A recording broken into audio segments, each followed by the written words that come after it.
Di pagi yang cerah, Amami menyapa Maki yang berada di kelas. Itu membuat orang heran apa yang terjadi, dan Nina bertanya apa itu tadi. Tapi Amami berkata kalau ia sudah berteman dengan Maki. Maki merasa ini menuju ke sesuatu yang sangat aneh, di mana hari itu tanpa sadar ia mengiyakannya. Dan sekarang Amami mengajak Maki makan bersama. Itu membuat Maki diperhatikan oleh semua murid. Bahkan salah satu murid bernama Oyama sudah menghindari Maki. Maki bingung apa yang harus dilakukannya, dan jangan-jangan apakah ia berakhir menjadi penyendiri. Dan Asanagi meminta maaf atas tindakan Amami sebelumnya. Dan sekarang mereka berada di sebuah tempat yang sangat sepi dan merasa ini adalah tempat yang nyaman. Dan yang tahu tempat ini adalah Maki, dan menjadi salah satu hobinya untuk mencari tempat semacam ini. Tapi Asanagi bingung kenapa dirinya juga ikut. Cuma Maki dan Amami tak mempermasalahkannya. Ketika mereka melihat bekal Maki, Amami tak menyangka kalau Maki juga bisa membuat manisan seperti itu. Tapi Maki hanya asal menaruhnya dari sisa makanan kemarin. Itu membuat Amami ketakutan dengan sisi feminim Maki yang lebih banyak dibanding mereka, yang bahkan juga bisa membuat manisan juga.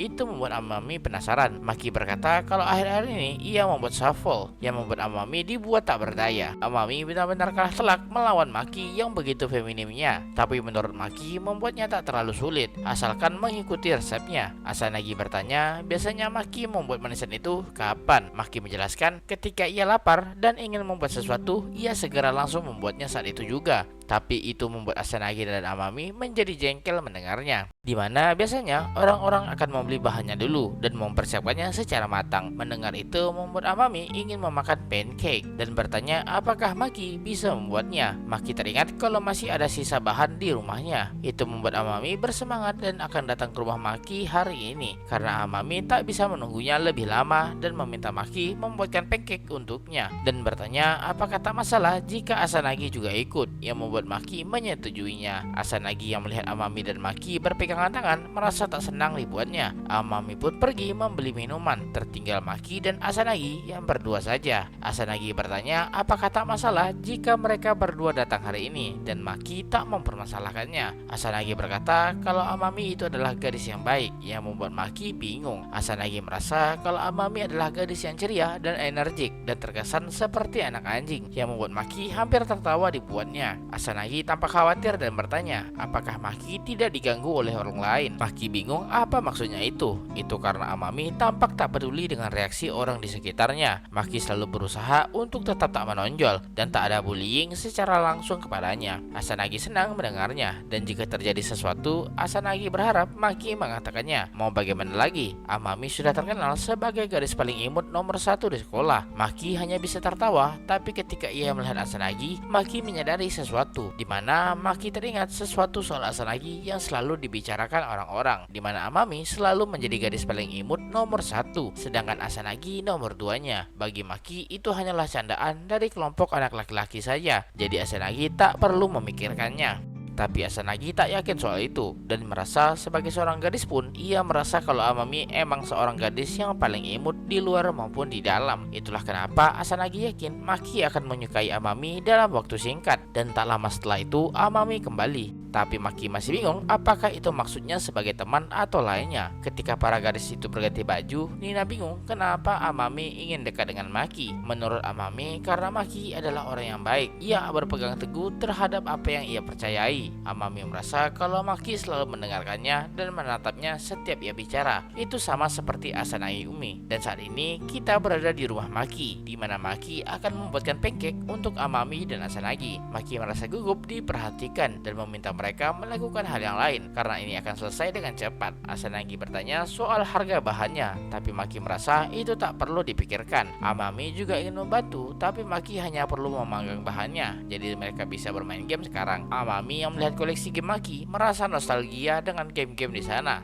Asanagi bertanya apakah Amami masih mengingat cara bermainnya, tapi Amami akan berusaha semampu mungkin, dan pancake pun sudah selesai dibuat, dan Maki membawanya ke Amami dan Asanagi yang asik bermain game. Tapi Maki bingung apa yang terjadi. Itu karena Amami selalu kalah melawan Asanagi dan meminta pertandingan sekali lagi. Amami bingung sejak kapan Asanagi jago bermain game. Asanagi berkata ia bermain game dari kakaknya, dan Maki membawakan pancake yang sudah jadi itu. Ketika Amami mencobanya, ia tak menyangka kalau kalau rasanya akan seenak ini, dan Asanagi juga setuju soal itu. Maki menjelaskan soal bahannya yang rendah kalori dan bisa memakannya dengan sirup, yang membuat Asanagi dan Amami terlihat sangat senang. Amami berkata kalau ia selalu kesulitan membuatnya sendiri, tapi menurut Asanagi, Amami itu tipe orang yang ceroboh. Tapi Amami membalas soal Asanagi yang membuat arang untuknya tahun lalu. Asanagi berkata kalau itu adalah cookies. Maki kaget mendengar soal Valentine itu. Itu karena Asanagi dan Amami bertukar hadiah dulu ketika masih di sekolah perempuan, dan itu sangatlah menyenangkan. Maki teringat soal perkenalan mereka yang berasal dari sekolah khusus perempuan, di mana sekolah itu sangat terkenal dan biasanya mereka akan lanjut di sana sampai SMA. Jadi mengapa mereka berdua memutuskan untuk masuk SMA negeri seperti sekarang? Amami pun mengajak bermain game lagi dan membuat Maki meminta Asanagi untuk menahan dirinya. Tapi itu membuat Maki dan Asanagi kaget karena Amami sangat jago bermain game. Mereka tak percaya apakah ini pertama kalinya Amami bermain game, dan Amami membenarkannya. Amami juga sudah mulai mengerti cara bermainnya. Maki pun dikalahkan Amami dan menyerah. Jadi ia meminta Asanagi melawan Amami. Asanagi pun mulai serius bermain game dan akan mengalahkan Amami. Tapi Amami mengejek Asanagi yang selalu gagal menangkapnya, dan lagi-lagi Amami memenangkan permainan. Asanagi kagum dengan gerakan barusan, dan menurut Amami ia baru menemukannya barusan. Maki merasa itu seperti gerakan rahasia dan meminta Amami melakukannya sekali lagi. Amami pun melakukannya, tapi Asanagi merasa ia ditinggal oleh kelompok itu. Apalagi melihat Maki yang tampak bahagia bersama Amami membuatnya merasa selalu sendirian. Setelah itu mereka pulang dan Amami berterima kasih karena sudah mengundangnya dan mengantarnya pulang. Setelah itu Maki merasa sedikit lelah, juga kagum dengan sifat Amami yang begitu ceria. Amami juga jago dalam bermain game dan tanpa sadar mereka menghabiskan waktu dan tak menyadarinya. Tapi Maki merasa lebih menyenangkan ketika bersama Asanagi dan benar-benar merasa sangat lelah hari ini. Ketika pulang, Amami tersadar kalau ia lupa menanyakan sesuatu ke Maki. Itu karena Maki yang sudah bersikap baik. Amami merasa ingin mentraktir Maki sebagai bentuk balas budi, tapi Asanagi dengan tegas berkata kalau ia tak akan ikut dan membuat Amami sedikit kecewa. Asanagi merasa kalau Amami akan baik-baik saja tanpa dirinya. Juga bukankah Amami ingin akrab dengan Maki? Amami membenarkannya dan menelpon Maki. Apakah Maki punya waktu luang Jumat ini? Dan tampaknya Amami sudah mendapatkan jawabannya. Asanagi bertanya bagaimana, tapi menurut Amami, Maki sudah punya janji di hari itu, jadi ia tak bisa. Asanagi tersadar kalau HP miliknya tertinggal dan berlari kembali. Asanagi akan pergi mengambilnya, jadi Amami bisa pulang duluan. Tapi wajah Asanagi memerah. Tiba-tiba suara bel terdengar dan Maki mengecek siapa yang ada di sana, dan Asanagi yang kelelahan karena berlari berdiri di sana. Itu membuat Maki kebingungan dan bertanya apakah Asanagi melupakan sesuatu. Asanagi mencubit hidung Maki dan wajahnya tersipu malu, tapi Maki tak mengerti maksudnya. Asanagi pun pulang dan pamit ke Maki, tapi Maki masih tak mengerti yang barusan dan cerita pun berlanjut.